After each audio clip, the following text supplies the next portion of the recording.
اشال جلدی کرو، جلدی ہاتھ چلاؤ، پتہ نہیں اتنی دیر کیوں ہو جاتی ہے، آج بھی وہ بغیر ناشتے کے چلا جائے گا۔ کچن میں کھڑے تیزی سے ہاتھ چلاتے ہوئے جتنی جلدی ہو سکتا تھا اتنی تیزی سے وہ ہاتھ چلا رہی تھی، اپنے سرد مزاج شوہر کے لیے ناشتہ بنا رہی تھی، جو ناشتے کے ٹیبل پر بیٹھا انتظار کر رہا تھا۔ وہ جانتی تھی کہ اگر آج بھی اسے دیر ہو گئی تو وہ ہمیشہ کی طرح اسے ڈانٹے گا، اس پر غصہ کرے گا، اس کے سست اور قائل ہونے پر۔ پریشانی سے چہرے پر آتے بالوں کو بار بار پیچھے کر رہے تھے، گلابی گال، چھوٹی سی ناک، بڑی بڑی آنکھوں میں پریشانی لیے وہ اتنی سارا لڑکی بے حد خوبصورت نظر آتی تھی، لیکن پھر بھی اس مغرور شخص کو کبھی پسند نہیں آئی تھی۔ وہ ہمیشہ اس کی سستی اور کاہلی پر اسے بے عزت کر کے رکھتا تھا یا اس قدر ڈانٹ دیتا کہ وہ گھنٹوں روتی رہتی۔ اس میں اس معصوم لڑکی کا بھی قصور نہیں تھا، وہ ہمیشہ کوشش کرتی تھی کہ وہ بھی باقی لوگوں کی طرح جلدی جلدی کام کر سکے اور ان کی طرح پڑھ سکے، وہ بھی ایک نارمل زندگی گزار سکے، لیکن وہ ایسا نہیں کر سکتی تھی کیونکہ وہ خود ایک نارمل لڑکی نہیں تھی۔ وہ جب بھی کوئی کام جلدی کرنے کی کوشش کرتی، ہمیشہ وہ یا تو اپنے ہوش و حواس کھو کر گر پڑتی یا پھر کافی دیر بیٹھ کر وہ پھولے ہوئے تنفس کو باہر کرنے میں وقت گزار دیتی۔ جلدی سے ناشتے کی ٹرے ریڈی کرتے فوراً باہر کی طرف بڑھی تھی اور ناشتہ شہریار ملک کے سامنے رکھا تھا، جس پر سرد نگاہوں سے شہریار ملک نے اشال فاطمہ کی طرف دیکھا تھا۔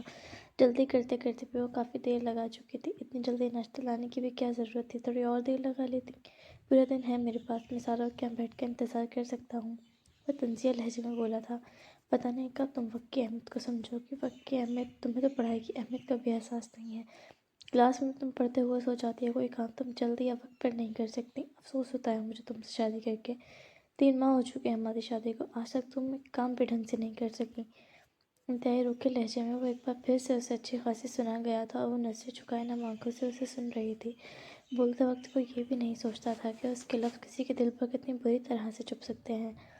سوری، میں نے جلدی کی تھی پر نہیں ہو سکا، اگلی دفعہ کوشش کروں گی میں، نم لہجے میں کہتے وہ اوپر اپنے کمرے کی طرف بڑھ گئی تھی۔ اسے تیار ہونا تھا یونیورسٹی جانے کے لیے اور اسے جلد از جلد کلاس پہنچنا تھا، ورنہ یہ شخص روزانہ کی طرح سے پورے کلاس کے سامنے بھی بے عزت کرتا۔ شادی کے فوراً بعد شہرام ملک اشال کے ساتھ اپنے شہر کے گھر میں شفٹ ہو چکا تھا۔ وہ یونیورسٹی میں پروفیسر تھا اور اشال کی کالج کی پڑھائی ختم ہوتے ہی اس کے ماں باپ نے اس کی شادی شہرام ملک کے ساتھ کر دی تھی، جو ان کے دوست کا بیٹا تھا۔ اشال کی پڑھائی کا ہر جہاں ہو، شہرام اشال کا داخلہ فوری اپنی یونیورسٹی میں کروا چکا تھا۔ وہ اس معاملے میں بہت میچور اور سخت مزاج کا شخص تھا، اسے اپنے جیسے ہی لائف پارٹنر چاہیے تھی، لیکن اشال کو دیکھتے ہی اسے پہلے دن سے اندازہ ہو چکا تھا وہ بالکل ہی اس کے الٹ ہے، جیسی لڑکی اسے چاہیے، لیکن پھر بھی وہ نظر انداز کر گیا تھا۔ اشال فاطمہ ایک اچھی خوبصورت لڑکی تھی جس پر وہ تھوڑی محنت کر کے اسے جیسا بنانے کا سوچ چکا تھا، بغیر یہ جانے کے ناممکن ہے۔ وہ اشال کو اپنی طرح ہی بنانا چاہتا تھا، ایک پرفیکٹ لڑکی جو کام بھی وقت پر جلدی جلدی پرفیکٹ کرے، پڑھائی میں بھی بہترین ہو، ایک کامیاب لڑکی بنے، ایسی کہ جب وہ اس کی بیوی کے روپ میں اس کے ساتھ کھڑی ہو اور وہ دونوں ایک پرفیکٹ کپل لگیں۔ گھر کا آدھی سے زیادہ کام وہ خود اس کے ساتھ کرواتا تھا، چاہے وہ صفائی ہو یا برتن، وہ برابری پر یقین رکھتا تھا، اپنا کوئی بھی کام اس نے اشال کے ذمہ نہیں ڈالا تھا، چاہے وہ کپڑے استری کرنا ہو یا روم صاف کرنا، سوائے ایک ناشتہ بنانے کے۔ رات کا کھانا وہ خود تیار کرتا تھا، لیکن اس کی کئی کوششیں اور ڈانٹ کھانے کے بعد بھی اس نے اس لڑکی میں 1% کا سدھار نہیں دیکھا تھا، بلکہ وہ اپنی پڑھائی میں بھی بہتری نہیں کر پا رہی تھی، اور یہاں تک کہ وہ لیکچر دے رہا ہوتا تو وہ سو جاتی تھی۔ فی الحال وہ اس کی توجہ صرف اور صرف اس کے کریئر پر رکھوانا چاہتا تھا، اس کا روم بھی اس نے علیحدہ کر رکھا تھا، اور نہ ہی وہ کبھی اس سے قریب آتا تھا کہ کبھی اس کی توجہ پڑھائی سے نہ بھٹکے۔ اس کی ڈانٹ، سختی اور سرد رویے سے پریشان ہو کر کئی بار اشال کا دل چاہتا کہ وہ اسے چھوڑ کر اپنے والدین کے پاس چلی جائے، لیکن وہ ہر بار رک جاتی۔ وہ اس سرد مزاج شخص کو تھوڑا بہت پسند کرتی تھی اور اس کے والدین اس کے لیے بچپن سے پریشان رہے تھے، وہ انہیں مزید کوئی پریشانی نہیں دینا چاہتی تھی۔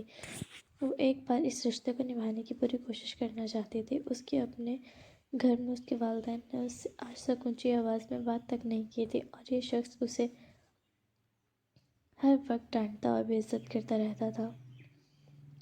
تیار ہوتے وہ نیچے کی جانب آئی تھی، آج پھر وہ اسے چھوڑ کر جا چکا تھا، بے اختیار آنکھوں میں آنسو آئے تھے۔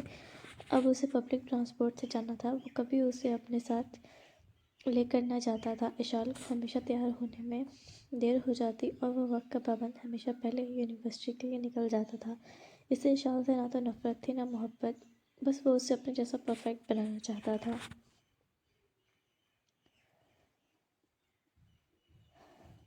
جلدی جلدی ناشتے کی میز سمیٹتے گھر اپارٹمنٹ کو لاک لگاتے اور بغیر ناشتے کی ہی یونیورسٹی کے لیے نکل گئی تھی۔ یونیورسٹی میں داخل ہوتے ہی وہ فوری اپنی کلاس کی طرف بڑھی تھی، لیکن پھر پڑھا رہی تھی اور سانس بے حد پھول رہی تھی۔ وہ بس ایک بار پھر بس کا انتظار کرتے کرتے لیٹ ہو چکی تھی۔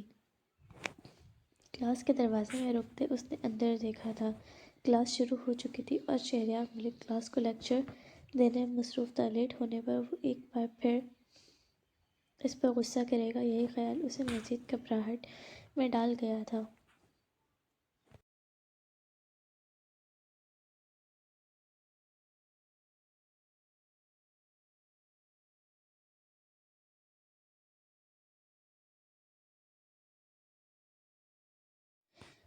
سر میں کمن وہ دھیرے سے بولی تھی، نظر جھکی ہوئی تھی اور اس کی آواز پر شہریار ملک نے لیکچر رکتے اس کی طرف دیکھا تھا۔ آپ آج ایک بار پھر لیٹ ہیں، کیا آپ ایک دن بھی وقت پر نہیں آ سکتی؟ اگر آپ کو پڑھنا اچھا نہیں لگتا تو پلیز نہ آیا کریں۔ روزانہ لیٹ آ کر لیکچر رکوا کر ہمارا وقت ضائع نہ کیا کریں، یا پھر ایک کام کریں، میری کلاس کے بعد آ جایا کریں۔ اتنا بھی جلدی جو آتی ہیں نہ آیا کریں۔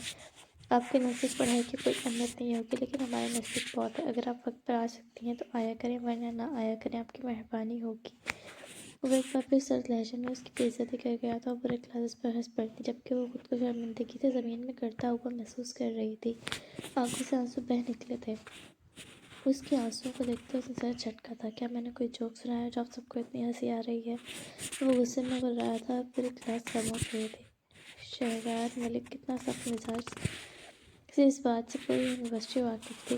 سوری سر، میں کل سے وقت پر آنے کی کوشش کروں گی، وہ نم آواز میں چہرہ جھکائے بولی تھی۔ بیٹھ جائے اپنی جگہ پر۔ سخت نظروں سے اسے دیکھتے شہریار ملک نے واپس لیکچر دینا اسٹارٹ کیا تھا اور وہ اپنی جگہ پر جا بیٹھی تھی۔ زیرو لیکچر، اسے کچھ بھی سمجھ نہ آیا تھا۔ لیکچر ختم کرتے شہریار نے کچھ پیپرز نکالتے ڈیسک پر رکھے تھے۔ جیسا کہ کل میں نے آپ سب کو کہا تھا کہ کل آپ کا ٹیسٹ ہوگا، تو کیا آپ سب ریڈی ہیں؟ اس کی آواز گونجی تھی اور اشال کا دل دھڑکنا بھول گیا تھا۔ یس سر، سب اسٹوڈنٹ اونچی پرجوش آواز سے بولے تھے۔ اشال نے آنکھیں بند کرتے شدت سے اپنے یہاں سے غائب ہونے کی دعا مانگی تھی۔ کل رات وہ تھکن کے باعث جلد سو گئی تھی۔ وہ ٹیسٹ کی تیاری نہیں کر سکی تھی اور اب ٹیسٹ تھا۔ شہریار کے کہنے پر ایک اسٹوڈنٹ نے اٹھ کر تمام پیپرز پوری کلاس میں ڈسٹریبیوٹ کیے تھے۔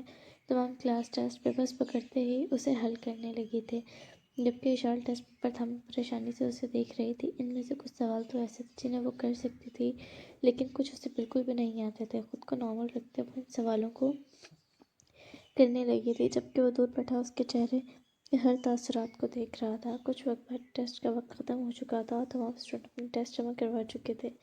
لاسٹ پیریڈ میں آپ کو آپ کے ٹیسٹ مل جائیں گے، اور جو اسٹوڈنٹ آخری پیریڈ میں غیر حاضر ہو وہ آئندہ مجھے میری کلاس میں نظر نہ آئے۔ اب آپ لوگ جا سکتے ہیں، حکمیہ لہجے میں کہتے ہوئے اپنا سامان سمیٹنے لگا تھا، جبکہ اشال نے پریشانی سے اپنے لب کچھ لیے تھے اور تھکی ہوئی حالت میں وہ ٹیبل پر سر رکھ چکی تھی۔ آنے والے وقت کا سوچتے اسے گھبراہٹ ہونے لگی تھی۔ اس کا ٹیسٹ بے حد خراب ہوا تھا، لیکن یہ آنسر ٹیسٹ کے خراب ہونے کے نہیں تھے، بلکہ اس شخص کے اس کے ساتھ بڑھتے گئے رویے کے تھے۔ وہ اس کا شوہر تھا، لیکن ایک بار بھی اس نے اسے یہ محسوس نہیں کروایا تھا کہ وہ اس کا شوہر ہے، وہ اس کے لیے موجود ہے یا وہ اس کی مدد یا حفاظت کرے گا۔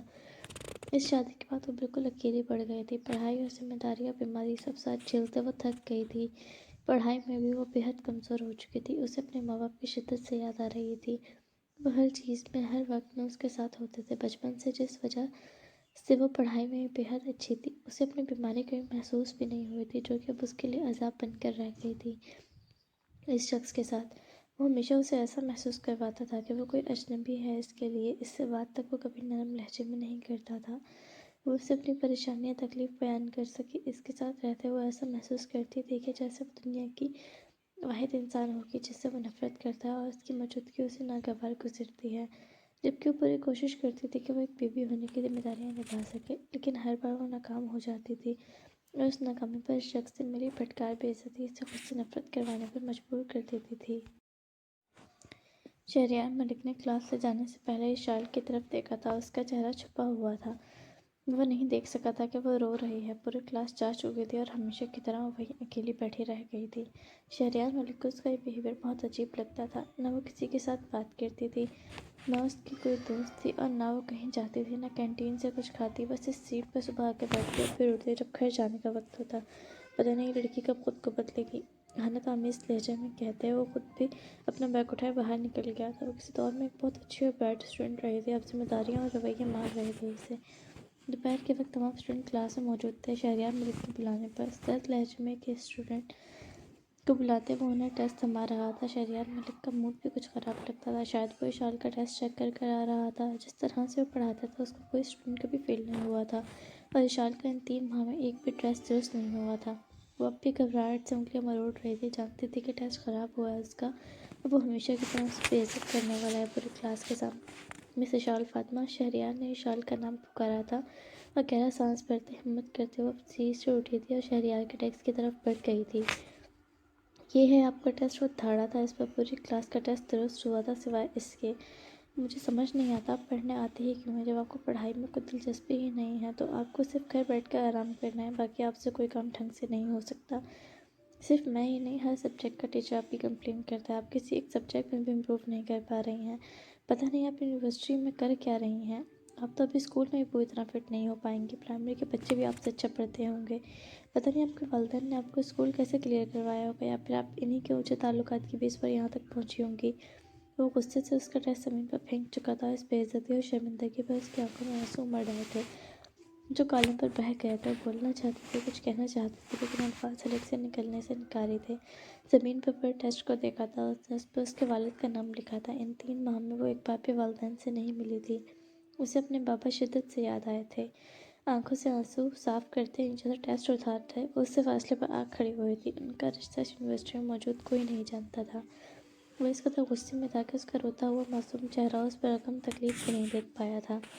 سوری پروفیسر، لیکن میرے والدین کو درمیان میں نہیں لائے۔ میں یہاں تک اپنی محنت کی بل پر پہنچی ہوں، اور ان کے سپورٹ کی وجہ سے، نہ کہ ان کے اونچے تعلقات کی وجہ سے۔ انہوں نے زندگی کے ہر موڑ پر مجھے سپورٹ کیا ہے، نہ کہ بے عزت۔ وہ شادی کے بعد پہلی دفعہ اس کے سامنے بولنے کی ہمت کر پا رہی تھی، اور شہریار ملک نے سب سے مٹھیاں بھیجی تھیں۔ ہاں، میں دوسرے ٹیچر کے سبجیکٹ میں ویک ہوں، لیکن کوئی بھی مجھے آپ کی طرح سب کے سامنے بے عزت نہیں کرتا۔ میں پڑھائی میں ضرور ویک ہوں، لیکن آپ کی طرح اخلاق میں کمزور نہیں ہوں۔ آپ کو دوسروں کے علاوہ اپنی ذات میں موجود خامیوں پر توجہ دینی چاہیے۔ وہ سخت لہجے میں بول رہی تھی اور شہریار ملک کی بس ہوئی تھی۔ اس سے پہلے وہ مزید کچھ بولتی، اس کا ہاتھ اٹھا تھا اور اشال کے گال پر پڑا تھا۔ پوری کلاس کا منہ کھلا کا کھلا رہ گیا تھا۔ اشال نے گال پر ہاتھ رکھ کے تکلیف اور بے یقینی سے اسے دیکھا تھا۔ اسے یقین نہیں ہوا تھا کہ شہریار ملک اس پر ہاتھ بھی اٹھا سکتا ہے، جبکہ وہ خود بے یقین سا تھا۔ پہلی دفعہ اس نے کسی پر ہاتھ اٹھایا تھا، وہ بھی لڑکی پر۔ پوری کلاس حیران سی ان دونوں کو دیکھ رہی تھی۔ ذلت اور تکلیف کے احساس سے اس کی آنکھوں سے کئی آنسو اس کی گالوں پر بہہ نکلے تھے۔ تکلیف بھری نظروں سے اشال نے شہریار ملک کی طرف دیکھا تھا، اور شہریار کو اپنی غلطی کا احساس ہوا تھا۔ آنکھوں میں موجود غصہ، پچھتاوے اور پریشانی میں بدلا تھا۔ وہ فوری اسے تھامنے کے لیے آگے بڑھا تھا، جبکہ وہ فوری 2 قدم دور ہوئی تھی، اور اب پھر وہ رکی نہیں تھی۔ وہ وہاں سے بھاگتے ہوئے باہر کی طرف چلی گئی تھی۔ چھٹی کی بیل بجی تھی اور تمام اسٹوڈنٹ اپنا بیگ اٹھاتے باہر کی طرف چل پڑے تھے، جبکہ وہ اپنی کرسی پر بیٹھتے اپنا سر ہاتھوں میں گرا گیا تھا۔ مجھے ایسا نہیں کرنا چاہیے تھا اس کے ساتھ، میں کیسے اس پر ہاتھ اٹھا سکتا ہوں؟ لیکن وہ میری اسٹوڈنٹ ہے، اسے بھی تو خیال کرنا چاہیے کیسے اپنے ٹیچر سے بات کرتے ہیں۔ لیکن پھر بھی میں اسے ڈانٹ سکتا تھا، چپ کروا سکتا تھا، ہاتھ اٹھانے کا کوئی جواز نہیں بنتا۔ اس نے خود ہی دلیل دی تھی۔ کیوں وہ تھوڑی سی بھی امپروو نہیں ہو سکتی؟ رو رہی تھی۔ مجھے یقین ہے وہ میرے ساتھ تو کبھی نہیں رہنا چاہیے گی۔ مختلف سوچوں کو سوچتے وہ پریشان سا تھا۔ گھر جا کر اس سے بات کرنے کا ارادہ رکھتے وہ اٹھ کھڑا ہوا تھا اور اپنا بیگ اٹھاتے وہ باہر کی طرف بڑھنے لگا تھا، جب اسے کرسی پر اشال کا بیگ نظر آیا تھا۔ کیا وہ گھر چلی گئی ہوگی؟ اشال کا بیگ اٹھاتے وہ باہر کی طرف بڑھ گیا تھا۔ وہ بس اسٹاپ پر بیٹھی تھی، آنکھوں سے آنسو روانی سے بہہ رہے تھے۔ ان 3 ماہ میں وہ کوشش کر کے دیکھ چکی تھی شاید وہ اس کے ساتھ تھوڑا نرم پڑ جائے، لیکن وہ دن بدن مزید سخت ہو جا رہا تھا۔ اور آج جب اس نے سب کے سامنے ہاتھ اٹھایا تھا، آج اس سے خوف بھی محسوس ہوا تھا، اور احساس ہوا تھا کہ وہ غلط جگہ پر کوشش کر رہی تھی۔ وہ اس کے ساتھ نہیں رہ سکتی تھی۔ وہ دونوں آگ اور پانی تھے جن کا ساتھ رہنا ناممکن سا تھا، اور اب وہ فیصلہ کر چکی تھی کہ اسے اس شخص کے ساتھ ہرگز نہیں رہنا۔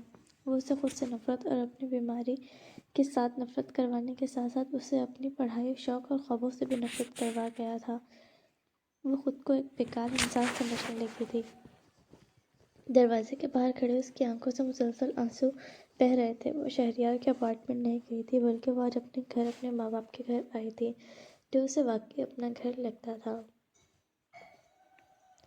2 سے 3 بار بیل بجانے پر دروازہ کھلا تھا اور وہ کوئی اور نہیں بلکہ اشال کی ماں تھی۔ اسے اس وقت اس حالت میں دروازے کے سامنے کھڑا دیکھ انہیں جھٹکا سا لگا تھا اور بغیر کچھ کہے آگے بڑھی تھی اور ان کے گلے جا لگی تھی۔ انہوں نے بھی نرمی سے اسے گلے لگاتے اس کی کمر کو تھپتھپایا تھا۔ میں نے آپ کو بہت یاد کیا مما، اور پاپا کو بھی۔ آپ دونوں مجھ سے ملنے نہیں آئے؟ وہ روتے ہوئے ہچکیوں کے درمیان کہہ رہی تھی اور انہیں فکر ہوئی تھی اپنی لاڈلی بیٹی کو اس طرح سے روتے دیکھ۔ اسے آج تک نہیں دیکھا تھا اور رونا تو ویسے بھی اس کی صحت کے لیے اچھا نہ تھا۔ ہم نے بھی آپ کو بہت یاد کیا، لیکن آپ دونوں روزانہ یونیورسٹی جاتے ہو اور ایک اتوار کا تم دونوں کو وقت ملتا ہوگا۔ ہمیں لگا ابھی ہمیں تمہیں پریشان نہیں کرنا چاہیے۔ وہ نرمی محبت سے کہہ رہی تھی۔ اس کا رویہ انہیں پریشان کر رہا تھا۔ انہوں نے اسے خود سے دور کرتے اپنے سامنے کیا تھا۔ تم اکیلے آئی ہو؟ شہریار نہیں آیا تمہارے ساتھ؟ انہوں نے نرمی سے اس کے آنسو پوچھے تھے۔ وہ کام میں مصروف تھے، ان کے پاس وقت نہیں تھا اور مجھے آپ سے ملنا تھا، اس لیے میں اکیلی آ گئی۔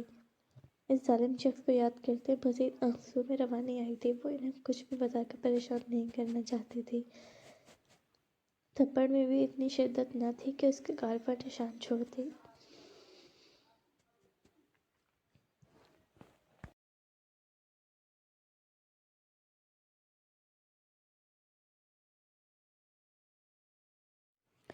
پھر کون چھوڑ کے آیا تمہیں؟ وہ مزید پریشان ہوئی تھی۔ کوئی نہیں، میں بس سے آئی ہوں۔ وہ اپنے آنسو کو رگڑتے اتنے عام انداز میں بولی تھی جیسے یہ کوئی بات ہی نہ ہو، جبکہ انہیں جھٹکا لگا تھا۔ آج تک انہوں نے اپنی بیٹی کو پبلک ٹرانسپورٹ میں کہیں جانے کی زحمت نہیں دی تھی۔ وہ لوگ ڈرتے تھے اور شہریار نے کیسے اسے اکیلا جانے دیا؟ یہی سوچ انہیں پریشان کر رہی تھی۔ اچھا جاؤ، فریش ہو کر کپڑے بدل لو، میں کھانا لگاتی ہوں، تھوڑی دیر تک تمہارے بابا بھی آنے والے ہیں۔ مسکراتے انہوں نے اس کے ماتھے پر پیار دیا تھا اور وہ اوپر کی طرف بڑھ گئی تھی۔ شام کے وقت وہ چابی سے دروازہ کھولتے اپارٹمنٹ میں داخل ہوا تھا۔ آج کوئی بھی لاؤنج کے صوفے پر سویا ہوا وجود اسے نہیں ملا تھا جو روزانہ ملتا تھا۔ وہ اپنے کمرے میں ہو کے یہی سوچتا اس نے اشال کا بیگ صوفے پر رکھا تھا، اپنے روم کی طرف فریش ہونے کے لیے بڑھ گیا تھا۔ فریش ہو کر وہ کچن میں داخل ہوا تھا۔ ڈنر بنانے کی ذمہ داری اس نے لے رکھی تھی۔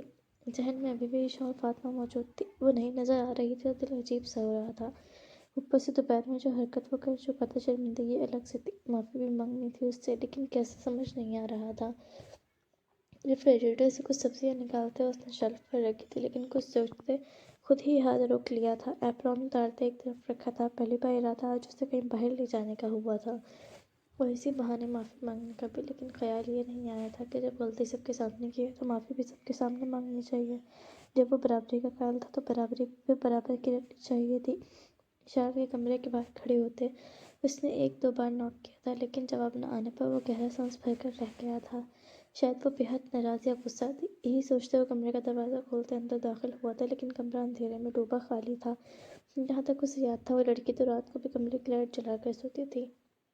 پریشان سے وہ واش روم کی طرف بڑھا تھا، لیکن وہ کہیں نہیں تھی۔ اشال، کہاں ہو تم؟ اس کا نام چلاتے ہر جگہ ڈھونڈ رہا تھا، اپنے کمرے میں، باہر، کچن، ہر جگہ۔ وہ کہیں نہیں تھی۔ پریشان میں وہ سر تھامے صوفے پر بیٹھ گیا تھا۔ وہ کسی کے گھر بھی نہیں جاتی، نہ پڑوس میں، نہ کسی سے بات کرتی۔ وہ اسے اشال کو ان جگہوں پر ڈھونڈنا فضول لگا تھا۔ اشال کا فون اس کے بیگ میں تھا، وہ کال بھی نہیں کر سکتا تھا۔ وہ یونیورسٹی میں نہیں تھی تو کہاں جا سکتی ہے وہ؟ روز تو وہ گھر آ جاتی ہے، کہاں چلی گئی ہو تم؟ اس نے بالوں کو مٹھیوں میں جکڑا تھا، دل میں خوف گھر کرنے لگا تھا۔ آخر کہاں تھی، کیسی تھی؟ وہ روتے ہوئے وہاں سے گئی تھی۔ گاڑی کی چابی اٹھائے وہ باہر نکل گیا تھا۔ سڑکوں پر، یونیورسٹی کے راستے پر، ہر جگہ ڈھونڈ رہا تھا، لیکن وہ کہیں نہیں تھی۔ گاڑی کو بریک لگاتے وہ رک گیا تھا۔ اگر وہ اپنے گھر ہوئی تو اس خیال نے اس کا چین اڑا دیا تھا۔ اگر آج کی حرکت اس نے والدین کو بتا دی تو وہ کیسے ان کا سامنا کرے گا؟ یہی سوچ اسے مزید شرمندگی میں دھکیل گئی تھی، اور وہ دوبارہ کبھی اشال کو اسے نہیں دیں گے، وہ جانتا تھا۔ اسے اشال سے محبت تو نہیں تھی، لیکن اب کھونے کا خیال دل کاٹ رہا تھا۔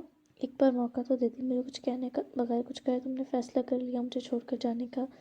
میں خود نہیں جانتا میں کیسے اتنا گر گیا۔ ایک لڑکی پر ہاتھ اٹھایا، وہ چھوٹی ہے مجھ سے، لاڈ میں پلی ہے، مجھے خیال کرنا چاہیے تھا۔ پریشانی سے اس نے پچھلی سیٹ پر سر ٹکایا تھا، لیکن وہ اتنی آسانی سے اسے نہیں چھوڑ سکتا تھا۔ اسے بات کرنی تھی۔ اس سے گاڑی اسٹارٹ کرتے ہوئے اس نے اشال کے گھر کی طرف موڑی تھی۔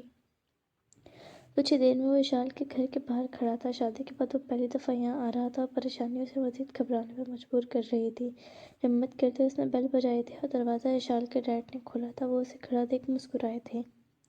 آ گئے تم اندر آؤ۔ کرم جوشی سے اس سے ملے تھے اور وہ ان کا نارمل رویہ دیکھ کر تھوڑا پرسکون ہوا تھا اور شرمندہ بھی جو اب تک گر چکا تھا۔ اشال نے پھر بھی اس کا پردہ رکھا تھا۔ احمد صاحب شہریار کو لیے لاؤنج میں داخل ہوئے تھے جہاں وہ اشال کی ماں سے بھی ملا تھا۔ ان کا رویہ بھی نارمل تھا۔ وہ سب وہیں بیٹھ کے باتیں کرنے لگے تھے۔ آج آپ کی وائف یہاں ہے تو آپ آ گئے، ورنہ مجھے نہیں لگتا آپ نے کبھی آنا تھا برخدا۔ احمد صاحب اس میں میٹھا طنز کرتے مسکرائے تھے اور بھی مسکرایا تھا، جبکہ نظریں آس پاس مستقل اشال کو ڈھونڈ رہی تھیں۔ اپنے کمرے میں ہے وہ، کھانا کھا کر ابھی گئی ہے، سو گئی ہوگی اب تک تو وہ۔ آپ کھانا کھا کر پھر مل لینا اس سے۔ وہ اٹھ کھڑی ہوئی تھی اس کے لیے کھانا لگانے کے لیے، جبکہ وہ بھی فوراً اٹھ کھڑا ہوا تھا۔ اتنی جلدی سو چکی تھی وہ، اس کی طبیعت کو لے کر پریشانی سے ہوئی تھی۔ نہیں آنٹی رہنے دیں، میں کھانا کھا کر آیا ہوں، بس اشال سے ملنے آیا تھا۔ کیا آپ مجھے اس کے کمرے کا بتا دیں گی؟ وہ بے چینی سے بولا تھا، جبکہ حیرت سے دونوں شہریار کو دیکھا تھا۔ اتنی بے چینی کا مظاہرہ تو کبھی نہیں دیکھا تھا اس میں، لیکن وہ اسے شرمندہ نہیں کرنا چاہتے تھے۔ اچھا آؤ، میں آپ کو چھوڑ دیتی ہوں اشال کے کمرے تک۔ وہ اس کے ساتھ اوپر کی طرف بڑھ گئی تھی۔ آپ سے ایک بات پوچھوں بیٹا، برا تو نہیں مانو گے؟ وہ ہچکچائی تھی۔ نہیں آنٹی، آپ جو چاہیں پوچھ سکتی ہیں۔ وہ ادب سے گویا ہوا تھا۔ آپ میری بیٹی کے ساتھ ایڈجسٹ کر پا رہے ہو؟ خوش تو ہو اس کے ساتھ؟ اس کا سوال تھا کہ شہریار نے اسے جھکا گیا تھا۔ نہ تو وہ دونوں ایڈجسٹ کر پا رہے تھے اور نہ خوش تھے۔ آپ دونوں میں کوئی جھگڑا یا کوئی بات ہوئی ہے؟ ایک گہرا سانس لیتے شہریار نے ان کی طرف دیکھا تھا۔ ان کے درمیان جھگڑا تو کبھی نہیں ہوا تھا۔ وہ ہمیشہ اسے سنا دیتا اور وہ خاموشی سے سن لیتی تھی۔ اگر آپ دونوں نہیں بتانا چاہتے تو میں بھی نہیں پوچھوں گی، لیکن میں آپ سے گزارش کر سکتی ہوں۔ آپ جانتے ہو بیمار ہے، وہ معمول لوگوں جیسی نہیں ہے اور نہ کبھی ہو سکتی ہے۔ اگر کبھی آپ اس سے تنگ یا پریشان ہو جاؤ تو ہمیں ہماری بیٹی واپس کر دینا۔ ہم بچپن سے سنبھالتے آ رہے ہیں تو اب بھی سنبھال سکتے ہیں، لیکن اسے تکلیف نہیں دینا۔ ہم اسے تکلیف میں نہیں دیکھ سکتے۔ جس طرح سے وہ آج روتے ہوئے آئی تھی، مجھ سے برداشت نہیں ہوا۔ اگر آئندہ ایسا ہو تو خود چھوڑ جانا اسے ہمارے گھر۔ ہمیں ہماری بیٹی سے کوئی مسئلہ نہیں ہے۔ وہ نرمی سے گزارش بھرے لہجے میں بول رہی تھی، جبکہ ان کے لفظ بیمار پر ہی اٹک گیا تھا۔ اسے کیا تھا وہ نہیں جانتا تھا۔ کیا ہوا ہے اسے؟ بیمار کیوں ہے؟ پریشانی سے بولا تھا، اور انہوں نے حیرت سے شہریار کو دیکھا تھا۔ اتنے عرصے سے وہ ان کی بیٹی کے ساتھ رہ رہا تھا، ان کی بیماری کے متعلق نہیں جانتا تھا، اور نہ کسی نے اسے کچھ بتایا تھا۔ آپ نہیں جانتے اشال کی بیماری کے بارے میں؟ اس نے نفی میں سر ہلایا تھا۔ اور اس نے کبھی آپ کو بتایا بھی نہیں؟ ایک بار پھر اس نے نفی میں سر ہلایا تھا۔ اسے بچپن سے نیورو سرکولیٹری ایستھینیا ہے۔ یہ ایک ایسی بیماری ہے جس میں دل کا سائز عام سائز سے بہت چھوٹا ہوتا ہے۔ وہ تیز کام نہیں کر سکتی، وہ دوڑ نہیں سکتی، وہ کمزور رہتی ہے، ہمیشہ سانس بھی بہت پھولتا ہے اس کا۔ اگر وہ جلدی یا تیز کام کرنے کی کوشش بھی کرے تو وہ بے ہوش ہو جاتی ہے، لیکن میری بچی بہادر ہے، اپنی بیماری سے لڑ کر بھی بہت کچھ کرنا جانتی ہے۔ وہ اشال کے متعلق اسے بتا رہی تھی اور شہریار پر حیرتوں کے پہاڑ ٹوٹ رہے تھے، اور ساتھ ہی وہ شرمندہ بھی تھا۔ اشال کی حالت اب آہستہ آہستہ سمجھ آ رہی تھی۔ آپ لوگوں نے مجھے اس کے متعلق بتایا کیوں نہیں؟ بیٹا آپ کے پیرنٹس جانتے تھے، ہمیں لگا آپ کو بتایا ہوگا انہوں نے، اور آپ سب جانتے ہوئے شادی کے لیے راضی ہوئے ہیں۔ وہ خود حیران تھی اور شہریار کا دل چاہا تھا اپنا سر کہیں دیوار میں جا کر مارے۔ اس کے والدین اس کی پرفیکٹ نیچر سے واقف تھے، وہ شادی سے انکار نہ کرتے، اس ڈر سے انہوں نے اسے کچھ نہیں بتایا تھا۔ اسے اب سمجھ آ رہا تھا۔ آہستہ آہستہ چلتے باتیں کرتے ہوئے اشال کے کمرے کے سامنے آ رکے تھے۔ ہمیں تم پہ بھروسہ ہے، تم کبھی ہماری بیٹی کو ہرٹ نہیں کرو گے۔ اگر وہ تمہارے معیار پر نہیں اتر سکے تو ایک بار پھر میں آپ سے کہہ رہی ہوں، ہماری بیٹی ہم پر بوجھ نہیں۔ انہوں نے شہریار کے کندھے پر ہاتھ رکھا تھا اور تھپتھپاتے ہوئے چلی گئی تھی، جب اشال کے کمرے کے سامنے کھڑے گہری سوچ میں تھا۔ کبھی اس نے اشال کو کچھ کہنے سمجھنے کا موقع ہی نہیں دیا تھا۔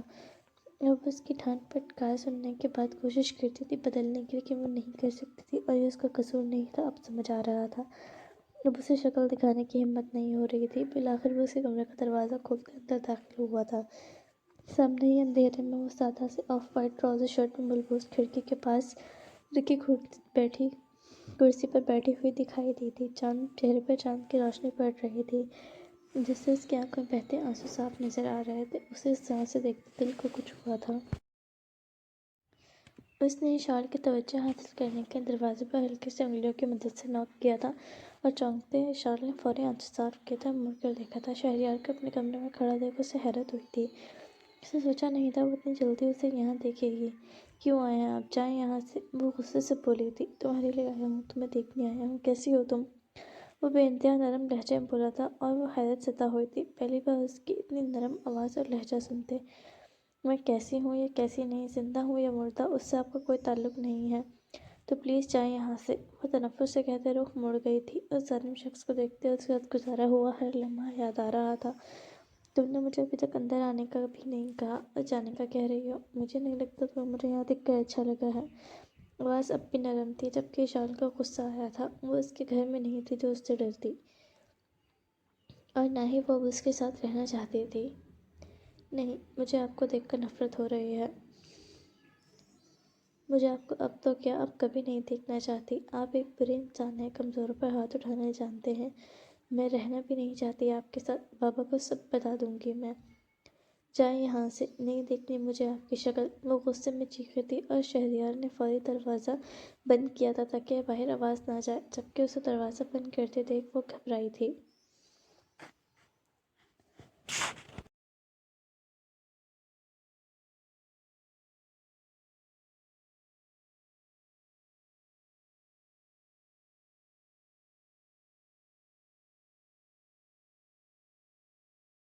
میں نے کہا آپ جائیں یہاں سے، آپ کو سنائی نہیں دیا؟ وہ ایک بار پھر چیخ دیا۔ اس کی دھڑکنیں تیز ہو گئی تھیں، سانس پھولنے لگا تھا۔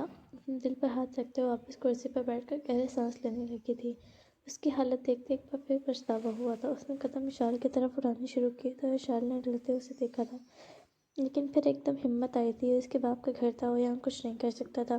میرے پاس نہیں آئیں، کیا آپ کو سنائی نہیں دیا؟ یہ آپ کی یونیورسٹی یا پھر آپ کا گھر نہیں ہے جو آپ مجھ پر ہاتھ اٹھا سکیں گے؟ وہ ایک بار پھر اسے دیکھتے کھڑے ہوتے خوف سے چیخے تھی، اور اس کی آنکھوں میں ڈر شہریار کے دل میں چھپا تھا۔ وہ اسے ایک ایسا انسان سمجھ رہی تھی، اسے لگ رہا تھا کہ وہ یہاں بھی اس پر ہاتھ اٹھائے گا۔ وہ اسے ویسا ہی سمجھ رہی تھی جو شوہر بیویوں کو ابیوز کرتے ہیں۔ اسے اپنا قریب آتا دیکھ وہ بے حد خوفزدہ ہوئی تھی۔ آپ کو نہیں جانا یہاں سے؟ ٹھیک ہے، میں جا رہی ہوں، غصے سے کہتے ہوئے وہاں سے جانے لگی تھی جب اس کا ہاتھ پکڑ کر اسے کھینچتے شہریار نے اپنے سینے سے لگایا تھا اور اپنے بازوؤں کا آستار اس کے گرد باندھا تھا۔ وہ تڑپ اٹھی تھی اس کی گرفت میں، خود کو چھڑوانے کی بے حد کوششیں کرنے لگی تھی، لیکن اس کی مضبوط گرفت سے وہ خود کو نہیں نکال سکی تھی، اور کچھ ہی وقت میں اس کی ہمت جواب دے گئی تھی۔ سانسیں پھول گئی تھیں اور وہ بے حد نڈال ہو چکی تھی۔ اسے نڈال محسوس کر کے شہریار نے نرمی سے اس کی پیٹھ چلائی تھی اور اس کے بالوں پر ہونٹ رکھے تھے۔ آج ایک بار پھر وہ اپنی بے بسی اور بیماری پر بے حد غصہ آیا تھا۔ وہ کچھ نہیں کر سکتی تھی، کیوں تھی وہ اتنی کمزور؟ آئی ایم سوری، وہ نرمی سے سرکشی نما آواز میں نرمی سے اس کی پیٹھ چلاتے ہوئے بولا تھا، اور اشال نے ہمت کرتے اس کے سینے پر ہاتھ رکھتے اسے دور کیا تھا اور کرسی پر ٹھہر سی گئی تھی۔ گہری سانس لیتے ہوئے خود کو نارمل کرنے کی کوشش کر رہی تھی۔ اس کی حالت دیکھتے شہریار نے پانی کا گلاس اٹھاتے اس کے سامنے گھٹنوں کے بل بیٹھا تھا اور پانی کا گلاس اس کے سامنے کیا تھا۔ ریلیکس، پانی پیو، غصہ نہیں کرو، تمہاری طبیعت خراب ہو جائے گی، ہائی بلڈ پریشر ٹھیک نہیں تمہارے لیے۔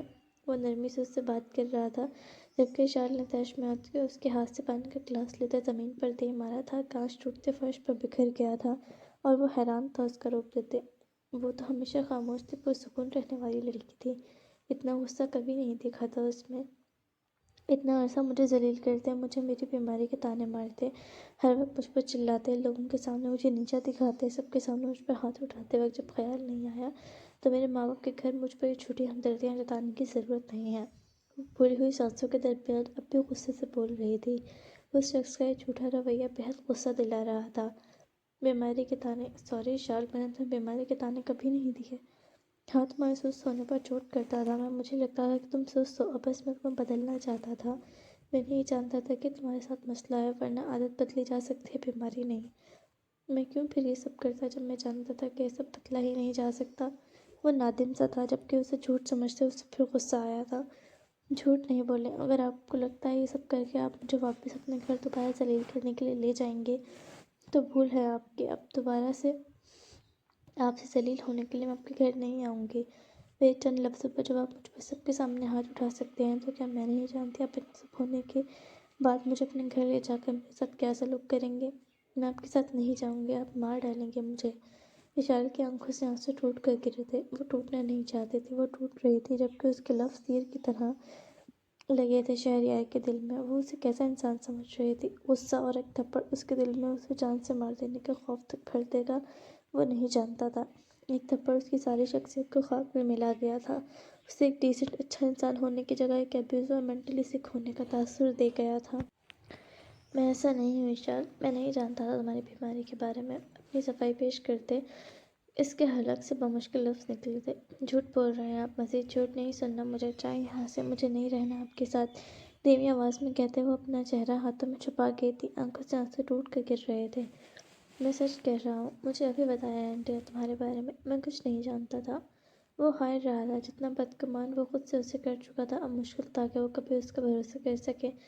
وہ تھک کر اس کی گود میں سر رکھ گیا تھا۔ اشارہ نے چونکتے چہرے سے ہاتھ اٹھا کر اسے دیکھا تھا۔ گھبراہٹ میں اشارہ نے اس کے بالوں پر ہاتھ رکھ کر اسے پرے دھکیلنا چاہا تھا۔ وہ آتی نہیں تھی اس کے لمس کی، گھبراہٹ ہوتی تھی اسے اس کے لمس سے۔ شہریار نے اس کی کمر کے گرد بازو ہلکے کر کے پیچھے ہونے سے انکار کر دیا تھا۔ گھٹنوں کے بل فرش پر بیٹھا وہ اس کی گود میں سر رکھے ہوئے تھا۔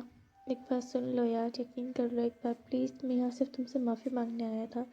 دوپہر میں جو ہوا وہ میری غلطی تھی، میں اسے تسلیم کرتا ہوں، مجھے نہیں کرنا چاہیے تھا، لیکن میں اس کے لیے دوپہر سے شرمندہ ہوں۔ پہلی بار صرف تم پر غلطی سے ہاتھ اٹھایا میرا، وعدہ کرتا ہوں آج کے بعد کبھی ایسا نہیں ہو گیا۔ مجھے غصہ آ گیا تھا، تمہارا ٹیسٹ کبھی اچھا نہیں ہوتا تھا، جبکہ سب کا ٹھیک ہوتا تھا۔ میں تمہاری گریجویشن کے بعد اناؤنس کرنا چاہتا تھا ہماری شادی کے متعلق، اور میں نہیں چاہتا تھا تمہارے متعلق کوئی کچھ بھی کہنے کی ہمت کرے۔ میں نے دیکھا ہے سوسائٹی میں شوہروں کے مرنے کے بعد ان کی بیویاں کیسے ذلیل ہو رہی ہوتی ہیں، کیونکہ وہ نہ پڑھی لکھی ہوتی ہیں، نہ ہی وہ کچھ کرنا جانتی ہیں۔ میں چاہتا تھا تم اپنا کریئر بناؤ، میری بیوی ایک محنتی اور ایک ایمبیشیس وومن بنے۔ اگر کبھی میں یا تمہارے والدین نہ بھی رہے تو تم ایک مضبوط اور انڈیپینڈنٹ لڑکی ہو، لوگ تمہیں میری بیوی کے طور پر دیکھیں تو فخر کریں، نہ کہ طرز کی نگاہ سے دیکھیں۔ تمہیں اپنے بچوں کو پالنے کے لیے کسی کی ضرورت نہ پڑے، کبھی اگر مجھ سے لڑائی ہو بھی جائے تمہاری تو تمہیں یہ محسوس نہ ہو کہ تمہارے اور بچوں کا کیا ہوگا۔ اپنے فیصلے لینے میں مضبوط بنو۔ میں بس تمہیں ایک پرفیکٹ لڑکی بنانا چاہتا تھا، لیکن میں تمہاری بیماری کے متعلق نہیں جانتا تھا، ورنہ میں تمہیں دوسرے طریقے سے ٹریٹ کرتا۔ سوری یار، میری غلطی ہے، سب کے سامنے تم سے معافی مانگ لوں گا، لیکن مجھے چھوڑو نہیں، بس ایک موقع دے دو پلیز۔ وہ اس کی منت کر رہا تھا، وہ تم ساتھی اسے سن رہی تھی۔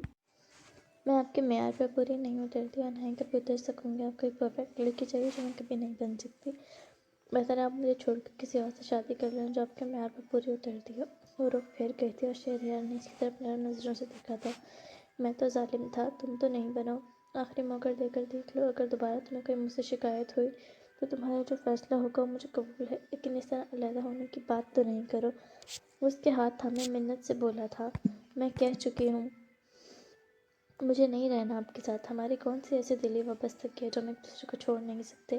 آپ خواہ وقت برباد کر رہے ہیں۔ وہ اکتائی تھی اس کے رویے سے۔ تمہاری نہیں ہے، میری تو ہے تم سے دلی وابستگی، تم چھوڑ سکتی ہو، میں نہیں چھوڑ سکتا۔ وہ بے بسی سے بولا تھا اور یہ جھوٹ نہیں لگا تھا۔ وہ حیرت سے اسے دیکھ رہی تھی۔ اب ایک بار پھر جھوٹ بول رہے ہیں، کیا مل رہا ہے آپ کو مجھ سے اتنے جھوٹ بول کر؟ اس کے ہاتھ جھٹکے تھے اشال نے، جنہیں وہ انتہائی نرمی سے دوبارہ تھام چکا تھا۔ جھوٹ نہیں ہے، پہلی بار جب تمہیں دلہن کے روپ میں اپنے کمرے میں دیکھا تھا اسی دن تہیہ کر لیا تھا کہ زندگی بھر میں تم سے وفادار رہوں گا۔ تمہاری خامیوں پر تمہیں بدلنے کا خیال تو ہمیشہ آیا، لیکن کبھی چھوڑنے کا نہیں۔ تم مجھ سے چھوٹی تھی، اس لیے تمہاری توجہ بھٹکے اور نہ میں بہکوں تمہیں دیکھ کر تم پر حق رکھ کر، اس سے پہلے کہ اپنی پڑھائی تم مکمل کر لو۔ اس لیے تمہارا کمرہ علیحدہ کر دیا میں نے، جب تک تم پڑھائی مکمل نہیں کر لیتی تھی۔ تم پہ کسی قسم کا بوجھ نہیں ڈالنا چاہتا تھا، بچوں کا تو ہرگز نہیں، اس لیے دور رہا تم سے۔ میں تمہارے حق سے محروم رکھا، جانتا ہوں غلط ہوں میں، لیکن میری سوچ غلط نہیں تھی تمہیں لے کر، میں صرف تمہاری بھلائی چاہتا تھا۔ پلیز مجھے نہیں چھوڑو، بس آخری موقع دے دو۔ وہ اس کے ہاتھوں پر اپنے ہونٹ رکھ گیا تھا، آنکھیں نم ہونے لگی تھیں اور وہ اب تک اس پر بھروسہ نہیں کر پائی تھی۔ اتنے عرصے کے بعد ایک پل میں بھروسہ کر لینا مشکل تھا۔ آپ مجھے بہت بے عزت کر چکے ہیں، اور ویسے بھی اب میں بدنام ہی ہوں پورے یونیورسٹی میں، ہر ٹیچر کی نالائق اسٹوڈنٹ اور سب سے ڈم اور ڈل۔ میری جیسی لڑکی آپ کی بیوی ہے، اگر کسی کو پتہ چل گیا تو آپ کے سرکل میں ویسے ہی آپ کی بدنامی ہوگی۔ بہتر ہے ہوش سے کام لیں، آپ تو سمجھدار ہیں۔ وہ اپنے ہاتھ چھڑوا گئی تھی اس کے ہاتھوں سے۔ تم ایک لائق اسٹوڈنٹ ہو، تمہارے کالج کی گریڈز دیکھ کر ہی میں نے تمہارا ایڈمیشن کروایا تھا یونیورسٹی میں۔ چاہے ذمہ داریاں اور رویے تمہاری پڑھائی پر اثر انداز ہوئے تھے، لیکن تم نالائق نہیں ہو۔ مجھے بھی یہی سمجھ نہیں آتا تھا تم اتنے اچھے مارکس لے کر اب یونیورسٹی میں اتنی ڈل کیوں ہو گئی ہو۔ غلطی ہے میری، میں سدھار لوں گا، ایک آخری موقع مانگ رہا ہوں پلیز۔ آپ ابھی کہہ رہے ہیں، کچھ وقت بعد آپ تنگ آ جائیں گے جب میں آپ کے مطابق ایک پرفیکٹ لڑکی نہیں بن پاؤں گی، پھر آپ مجھے چھوڑ دیں گے۔ ابھی میرے لیے آسان ہے آپ کے بغیر رہنا، پھر مشکل ہو جائے گا۔ میں برداشت بہت کم کر سکتی ہوں، پلیز مجھے مشکل میں نہ ڈالیں اور جائیں یہاں سے۔ اگر آپ ڈائیورس کو لے کر پریشان ماں بابا کی وجہ سے ہے، میں کہہ دوں گی، اس میں آپ کا کوئی قصور نہیں ہے، وہ میں چاہتی ہوں، فکر نہیں کریں، مجھے سب کے سامنے دوسروں کو بے عزت کرنا نہیں آتا، وہ تنفر سے کہتے۔ اس کے ہاتھوں میں سے اپنے ہاتھ نکال گئی تھی اور اس پتھر دل کو دیکھ کے گیا تھا۔ وہ سمجھ رہا تھا وہ لڑکی ہے، اس کے دل میں ڈر بیٹھ چکا ہے جو اتنی آسانی سے تو نہیں نکلے گا۔ ہاتھ بڑھاتے چاند کی روشنی میں چمکتے اس کے چہرے کو چھوا تھا، جس گال پر تھپڑ مارا تھا، انگوٹھے سے نرمی سے اس کا گال سلایا تھا۔ اشارے نے آنکھیں بند کرتے ایک گہرا سانس بھرا تھا۔ زیادہ درد ہوا تھا؟ وہ نرمی سے پوچھ رہا تھا اور وہ اسے بتا نہیں سکتی تھی۔ تھپڑ سے زیادہ اس کے رویے نے تکلیف دی تھی اسے۔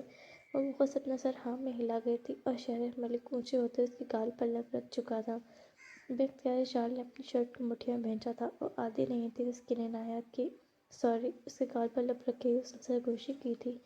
نہیں کریں، پلیز نہیں کریں، میں نہیں کر سکتی جو آپ چاہ رہے ہیں، میں وہاں واپس نہیں جا سکتی، سب مذاق بنائیں گے میرا۔ وہ بے بس سی ہوئی تھی۔ میں ساتھ رہوں گا تمہارے، کوئی کچھ نہیں کہہ سکتا، تمہیں وعدہ ہے میرا تم سے، تم میری وجہ سے شرمندہ ہوئی ہو تو اس شرمندگی میں خود ہی دور کر دوں گا، پلیز ایک موقع دو پلیز۔ اس کے گال پر لب رکھے وہ سرگوشی نما آواز میں اس کی منت کرتے اسے کمزور کر رہا تھا۔ تمہارے بغیر اس گھر میں چند منٹ بھی سکون سے نہیں گزار سکا، تمہارے بغیر زندگی مشکل کٹے گی، پلیز زندگی کی اتنی بڑی سزا نہ دو پلیز۔ میں بھروسہ نہیں کر سکتی آپ پر، بھروسہ توڑا میں نے، اسے دوبارہ قائم بھی میں ہی کروں گا۔ مجھے آپ کے ساتھ نہیں رہنا، آپ چاہے جو بھی کر لیں میں نہیں مانوں گی۔ وہ اب ضدی ہوئی تھی۔ کوئی بات نہیں، میں تمہارے ساتھ رہ لوں گا، تمہیں منا بھی لوں گا۔ منا لینے سے دل کے زخم بھر جاتے ہیں کیا؟ اس کا سوال تھا اور شہریار لاجواب ہوا تھا۔ میں بھرنے کی کوشش کروں گا، 1 سال 2 سال 10 سال، چاہے جتنے بھی لگ جائیں، مجھے امید ہے میں کر لوں گا۔ پھر اگر نہیں کر سکے تو جو فیصلہ ہوگا تمہارا مجھے قبول ہے۔ سوچ لیں، آپ کا ذرا سا بھی تلخ رویہ برداشت نہیں کروں گی، چاہے آپ جس حالت میں بھی ہوں۔ میں نے بہت کوشش کی تھی اس رشتے کو چلانے کی، بہت برداشت کیا تھا میں نے، لیکن اب نہیں کروں گی۔ اگر آپ مجھ سے پوچھیں آواز میں بات بھی کی تو آپ ڈائیورس پیپرز ریڈی رکھیں گے اور اگلی بار آپ اس طرح بیٹھ کر مجھے فورس نہیں کریں گے۔ میں بیمار ہوں، لاچار نہیں، اکیلے میں ایک بہتر زندگی گزار سکتی ہوں۔ میرے ماں باپ بھی زندہ ہیں، میرے ہر فیصلے میں میرا ساتھ دینے کے لیے۔ مضبوط لہجے میں بولی تھی، اپنے ماں باپ کو لے کر اس کے لہجے میں اعتماد اور مضبوطی تھی جو میرے خیال ہے ہر لڑکی کو ہونی چاہیے، لیکن یہ خوش قسمتی ہر لڑکی کو نصیب نہیں ہوتی۔ منظور ہے مجھے، میں تمہیں موقع ہی نہیں دوں گا۔ وہ سب ماننے کو تیار تھا صرف ایک موقع پانے کے لیے۔ اگر آپ کی وجہ سے کسی نے مجھے کچھ بھی کہا یا شرمندہ کیا، میں تب بھی نہیں رہوں گی آپ کے ساتھ، ایسا موقع ہی نہیں آنے دوں گا میں کہ میرے ہوتے ہوئے کوئی تمہیں شرمندہ کرنے کی کوشش کرے۔ لیکن مجھے ڈر لگتا ہے، جو ایک بار ہاتھ اٹھا سکتا ہے بار بار بھی تو اٹھا سکتا ہے۔ وہ پھر ہار گئی تھی، مشکل تھا بھروسہ، میں کیسے یقین دلاؤں تمہیں، وہ ایک غلطی تھی، تم سے زیادہ تکلیف مجھے ہوئی تھی۔ تم مجھے بیویوں پر ہاتھ اٹھانے اور تشدد کرنے والا، نیا بیوی سے قتل کرنے والا سمجھ رہی ہو، جبکہ میں وہ نہیں ہوں۔ مرد کا عورت پر ہاتھ اٹھانا مرد کے لیے شرمندگی کا باعث ہے۔ پتہ نہیں عورتیں اسے اپنی شرمندگی کیوں سمجھ لیتی ہے، مجھے سمجھ نہیں آتا۔ بے عزتی میری ہے تم پر ہاتھ اٹھانا، میں اپنی بے عزتی بار بار کیوں کروانا چاہوں گا؟ وہ بے بسی سے واپس اس کی گود میں سر رکھ گیا تھا اور وہ اب تک گھٹنوں کے بل بیٹھا اس کے سامنے۔ بھروسہ توڑا تھا، اب جوڑنا مشکل تھا، کیونکہ معاشرہ عورت کو یہ ہمیشہ گنہگار سمجھتا ہے۔ اگر مرد نے ہاتھ اٹھایا تو ضرور عورت کا ہی قصور ہوگا، ورنہ کوئی فالتو میں ہاتھ کیوں اٹھائے گا؟ یہی سوچ ہمیں شرمندہ کرتی ہے۔ وہ صحیح تھی اور وہ سوچ میں پڑ گیا تھا۔